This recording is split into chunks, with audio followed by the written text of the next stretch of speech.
Living on the eastern Japanese coastline across from the Nankai Trough means at any moment there could be a magnitude 6+ earthquake that will rock my socks off, and a 25-meter tsunami that will completely obliterate the coast.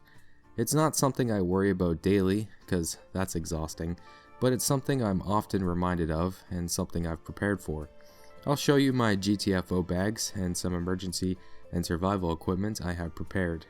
So let's crack open my emergency backpack. I keep this in my entranceway, ready to go at a moment's notice. Inside I have some of the absolute essentials.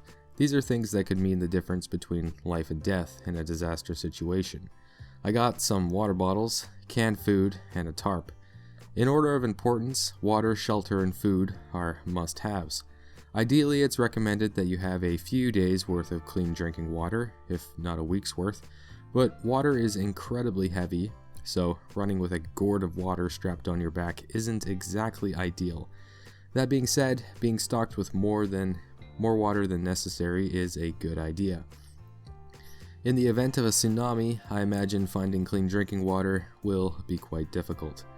Having food isn't as critical. A person can go weeks without eating if he needs to, but having a little is still not a bad idea. Lightweight, high-calorie foods are best. Calorie Mates, protein bars, chocolate, canned meats. These are all great options. Last of the absolute essentials is a small plastic tarp. It can be used to make a little waterproof shelter, to collect rain or dew for drinking, carrying people and supplies, and so many other things. Never a bad idea to have a tarp. A flashlight is good, as are candles. I also have a first aid kit. It's something you'll never regret when you need it. Also, this one might be obvious, but toilet paper. Maybe it's not critical for survival, but wiping your butt with leaves, grass, or your hand is not an alternative I'd like to explore.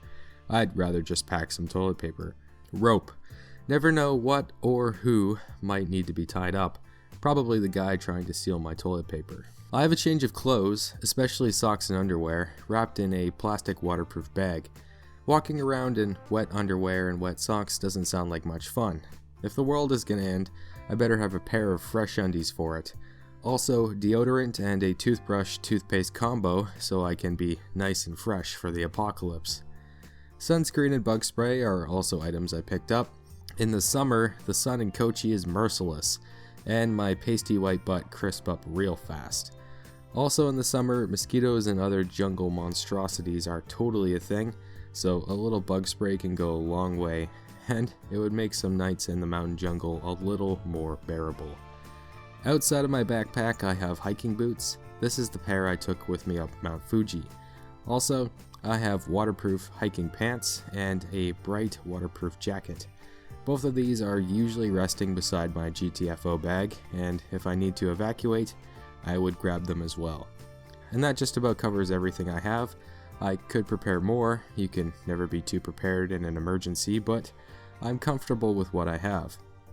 It's enough to survive for 5 days. Anyone living along the coastline in Japan would be wise to have a pack like this prepared and ready. That's all for now. Take care and be bold.